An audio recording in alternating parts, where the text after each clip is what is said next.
Olá, aluno do sexto ano, professores. Estou aqui de volta hoje para mais uma aula, né, com vocês. E meu nome é Maria Di, sou professora de História da Rede Estadual, meu apelido é Didi. Hoje, aqui, né, nessa aula do sexto ano, nós vamos estar dando continuidade, né, na nossa aula anterior.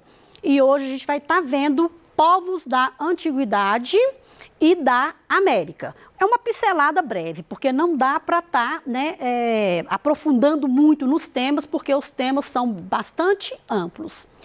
Bom, na aula passada, você lembra, né, que a gente viu as principais hipóteses e teorias da chegada do homem aqui na América, né? E como que esse povo, né, vivia aqui, como que era a forma de vida deles aqui. Na aula de hoje, né, nós vamos ver os povos da antiguidade, mas hoje nós vamos ficar com duas civilizações, elas são muitas e que a gente vai dar continuidade nas aulas posteriores. Hoje nós vamos estar ficando com a África, falando dos egípcios, tá?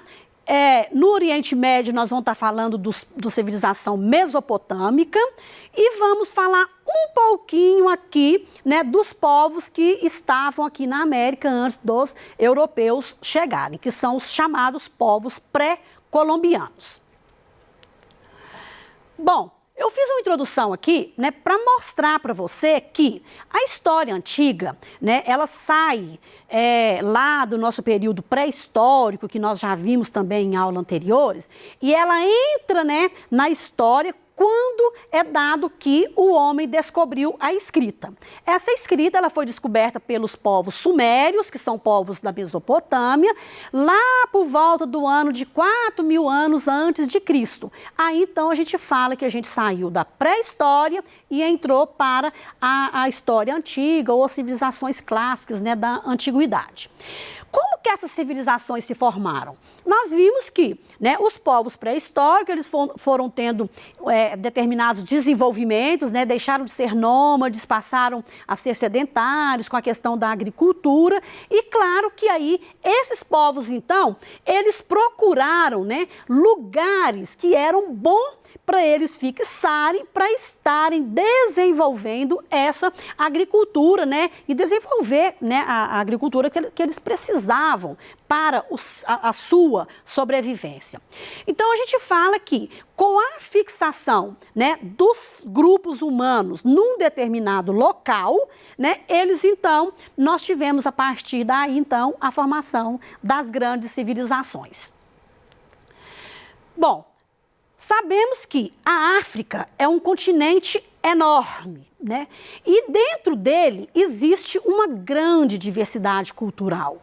E a gente vai estar tentando mostrar dentro de cada país ali que faz parte desse continente o que cada um trouxe, né, para nossas culturas e para o nosso desenvolvimento e que estão aqui com a gente até, né, na nossa atualidade hoje, tá? Cada país, então, né, desse continente apresentava línguas diferentes, comunidades, né, diferentes e, claro, que costumes extremamente distintos e diferentes entre uns e outros.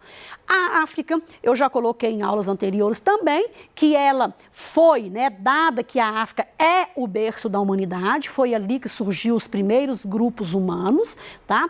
E por isso, então, lá é uma riqueza sem tamanho, né? Porque eles guardam o quê? Os vestígios de tudo, né, que foi acontecendo aí, né, no período aí da nossa humanidade até os nossos dias atuais. Bom, e eles trazem então o quê? Né? Esses vestígios que nos mostram, esses objetos, e inclusive mostrando como que essas pessoas se dispersaram para os outros continentes. Bom, a gente fala que a civilização egípcia ou a civilização do Egito, ela foi também, pode ser chamada de civilização do Nilo. Por quê? Porque essa civilização, ela começou, né, lá na região do rio Nilo, que era, né, a grande prosperidade ali, né, daquele local. O Nilo, ele nasce em Ruanda, na África, ele é fonte de vida para as populações locais há milhares de anos. Ele ainda continua de uma importância muito grande, mas claro que não nessa dimensão, porque, né, a devastação da natureza, claro que também atingiu ali aquela região do Nilo.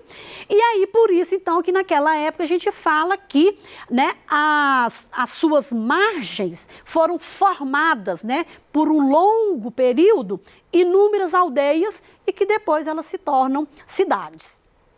Aqui eu trouxe uma figura muito bacana, é uma figura atual, tá?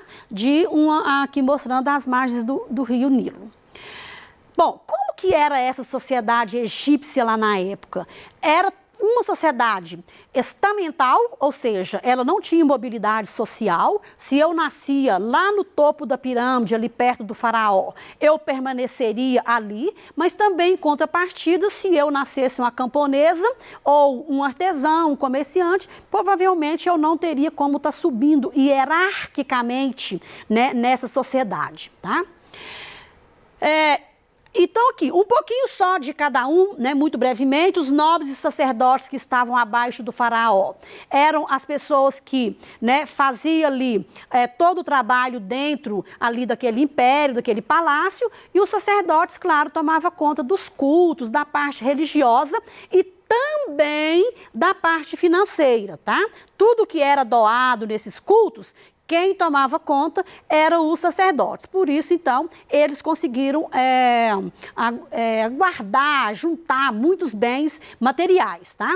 Os soldados faziam, né, a defesa do território, os escribas eram os que tinham conhecimento da escrita, por isso, então, eles tomavam conta da questão dos impostos, né? Eles é que escreviam e também escreviam sobre a vida do próprio faraó, tá? Os comerciantes, de certa forma, tinham de certa forma, eles eram importantes ali dentro dessa sociedade egípcia, porque eles é que conseguiam levar as mercadorias de um lado para o outro para estar fazendo as trocas, e com isso, então, o império, né, ia aumentando até seus próprios territórios, né, e esses comerciantes também se iam enriquecendo. Os artesãos eram uma classe, né, mais pobre, mas que também lidava ali com as oficinas, né, fazendo objetos, e os camponeses escravizados. Então, a gente coloca aqui essas três classes aqui, né, que está aqui mais, né, abaixo aqui na pirâmide, eram as três classes mais sofridas. E lembrando que escravizados aqui também eram o quê? Prisioneiros de guerra. Uma curiosidade aqui é a questão dentro da sociedade, é que as mulheres egípcias, elas desenvolveram papéis importantes lá dentro, tá? Elas tinham uma valorização. Inclusive, né, a Cleópatra, por exemplo, ela chegou a substituir o marido dela, o faraó, porque ele faleceu e ela ficou no lugar dele como gestora, tá certo? E aqui tem a Nefertiti também, né, que foi muito importante, e tem outras, tá? Tem outras mulheres que fizeram parte também dessa elite egípcia, tá? E lembrando que essas mulheres eram extremamente vaidosas, tá, gente? Eles eram politeístas, acreditavam em vários deuses, não é isso? E no Egito Antigo, Estado e religião sempre estiveram intimamente ligados. Então, claro que aqui conclui-se que o rei, né, o imperador, ele tinha o poder das duas coisas. Ele era, né, o mandatário nessas duas situações.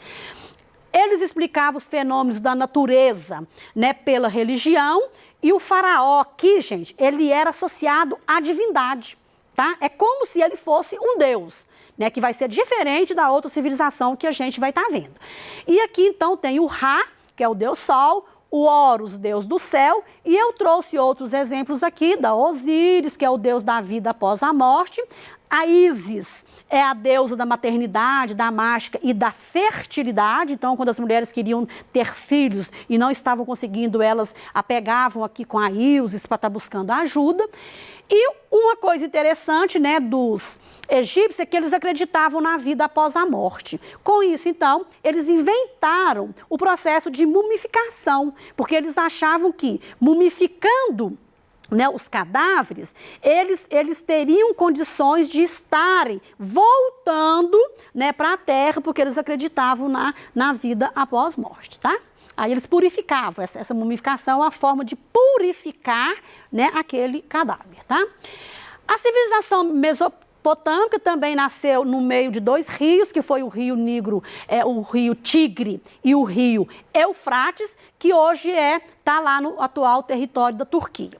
Os grupos humanos aqui que se estabeleceram, eles desenvolveram as tecnologias para melhor aproveitar os recursos hídricos que eles tinham ali, né, com esses rios. Eles, então, os sumérios construíram, né, sumérios é um povo da Mesopotâmia, eles conseguiram construir canais de irrigação e diques, tá? Que controlavam as cheias na região para evitar, né, as perdas das colheitas.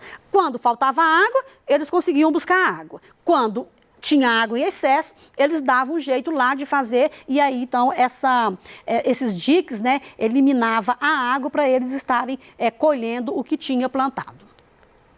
A agricultura, né, foi muito feita em cima da criação de animais também, eles tinham a agricultura e a criação de animais, que foi desenvolvida nessa região. A população cresceu, então, né, nas proximidades desses dois rios, e aí, claro que ali também surgiram as aldeias, né, que depois, né, foram transformando em cidades, tá? Eram cidades independentes entre si, a gente chama de cidade-estados, não é isso? Porque cada um tinha o seu rei e cada um, né, poderia ter o seu palácio e as suas leis, que aqui é totalmente diferente da do Egito, porque o Egito, né, o rei, ele era o mandatário de todo o estado. Aqui não, aqui já era separado cidades e estados, onde tinha cada cidade e estado tinha o seu rei com as suas leis. De legado cultural, esses mesopotâmicos deixaram a escrita, né, que foram os sumérios, né, eu coloquei lá no início da aula, por volta de 4.000 anos antes de Cristo, que eles conseguiram inventar, né, a escrita. Eles deixaram isso daí para a gente, então, além do desenvolvimento da astronomia, da arquitetura e da matemática, tá? Uma coisa extremamente importante aqui foi o quê? O primeiro código de leis, né, atribuído, né, feito na história que se tem notícia, foi feito lá na Mesopotâmia, através que foi chamado de Código de Leis, e ele chama hoje de Código de Hammurabi. Possivelmente ele foi feito pelo rei Hammurabi, tá? E esse código, gente, ele influencia, né, as nossas vidas até hoje. Inclusive, uma coisa muito bacana desse, né, tem coisas lá que é impossível da gente cumprir hoje, mas tem uma coisa muito interessante, porque o objetivo desse código de leis, o Código de Hammurabi, ele foi feito, sabe para quê? Para proteger os pobres daquelas pessoas mais ricas, tá? Então, assim, né, é uma coisa que está, né, de certa forma, na nossa Constituição e que a gente, todos os dias, a gente lida, né, com isso, com esse tipo de leis. A economia era baseada na agricultura, mas também praticava comércio e artesanato. A sociedade, né, ela era muito hierarquizada, mas ela era mais maleável, porque cada cidade e estado tinha o seu rei. Aí, então, a sociedade foi marcada pela rígida divisão social, né, cada indivíduo era estabelecido de acordo com a camada que pertencia, eu não tinha como estar mudando dessas camadas. Os funcionários, né, nobres, militares, sacerdotes, de certa forma, eles ocupavam posições privilegiadas, porque eles ficavam lá no palácio, junto, né, com esses faraós, com esses reis, tá? E na pirâmide social aqui embaixo, então, estava quem? Os camponeses e os escravos também, lembrando que esses escravos eram normalmente escravizados de guerra, prisioneiros de guerra, tá? Aí eles, então, eram responsáveis pelos grandes trabalhos que faziam de obras públicas, né, prestando serviços à comunidade. A religião também era politeísta, acreditavam-se em vários deuses ligados à natureza, tá? E que eles achavam que esses deuses poderiam interferir, né, na vida cotidiana se tivessem satisfeitos ou não com o que estava acontecendo, né, aqui na Terra, com as atitudes das pessoas que estavam aqui na Terra. Praticava adivinhação, a magia e a astrologia. Então, vocês viram que tem uma diferença aqui para os egípcios. Cada povo cultuava uma divindade, os babilônios, né, o Marduk, os assírios, o Assur e o Istar, que era a deusa suméria, protetora da fertilidade, da beleza, da vida e do amor. Aí nós vamos agora, né, para os povos, nós vamos deixar as duas civilizações, que nós vamos dar continuidade na nossa próxima aula, né? A gente vai dar continuidade, né, nessas civilizações, tá? Mas nós vamos ver um pouquinho aqui agora desses povos antigos aqui, né, no nosso continente americano. Né? Muitos antes da chegada desses americanos, já existiam os povos aqui, que são, né, os Gês, Tupis e Guaranis aqui no Brasil, mas tem outros, tá? Eu trouxe 3 povos, os Patagônios e os Araucanos no sul do continente e os Iroqueses e Silques na América do Norte. E claro que além dos Maias, Astecas e Incas. Nós vamos ver brevemente aqui um pouquinho sobre os maias, astecas e incas, porque depois, lá no 7º ano, vocês vão aprofundar isso, né, com o professor de vocês futuramente. Eles desenvolveram respectivos, né, centros urbanos na região conhecida como Mesoamérica, tá, que é situada na América Central, entre o sul, o México e a Guatemala. Os incas estabeleceram-se ao longo da linha dos Andes na América do Sul, tá? Que compreende hoje Chile, Equador e Peru. A economia dos maias e astecas incas era baseada na agricultura, com forte investimento nas plantações de milho, algodão, feijão e pimenta. Foram os astecas, gente, que inventaram o chocolate. Só que o chocolate que eles inventaram naquela época não era esse chocolate gostoso, doce, que a gente ama hoje não, tá?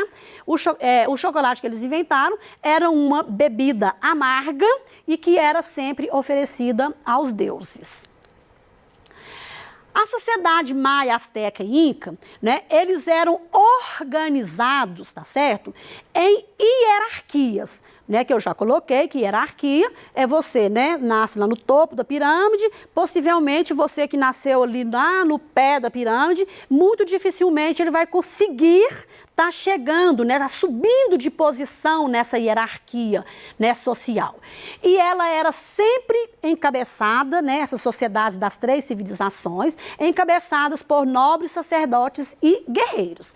Havia uma divisão de trabalho bem estabelecida, em que algumas das funções eram os artesãos, que eram as pessoas especializadas e que elas, né, trabalhavam, né, de certa forma, fabricando objetos que elas tinham o conhecimento.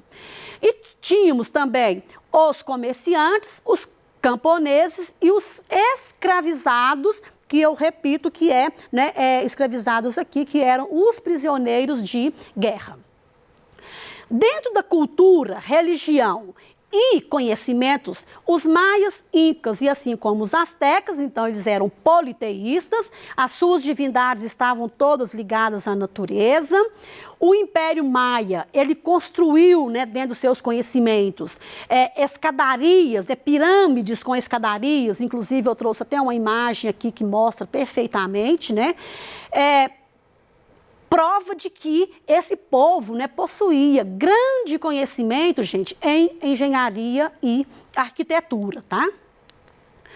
Bom, os povos originários, então, aqui do nosso Brasil, tá? Eu vou falar muito rapidamente, mas podem ficar tranquilos que nas nossas próximas aulas, né, eu vou estar aprofundando aqui a questão, né, dos nossos indígenas brasileiros e os encontros, né, os encontros com os portugueses.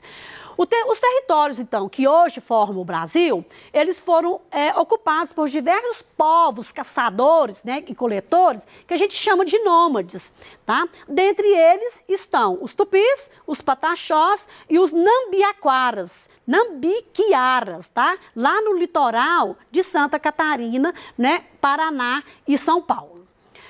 Bom, com o passar do tempo, então, esses índios caçadores-coletores, eles passaram a ser sedentários, ocupando as margens ou as beiras do rio, tá? De rios, beira-mar ou as margens de rios. A principal alimentação desses índios nossos eram o quê, gente? Moluscos, ostras e mexilhões. Com isso, então, restaram apenas as conchas e que a gente fala, né, que esses montes de conchas formaram os sambaquis, que são sítios arqueológicos extremamente importantes aqui para nós no território brasileiro, tá bom? A nossa aula terminou. Eu espero vê-los o mais breve possível para a gente dar continuidade aqui falando dos nossos povos indígenas brasileiros. Enquanto isso, fiquem em casa e um grande abraço em cada um de vocês.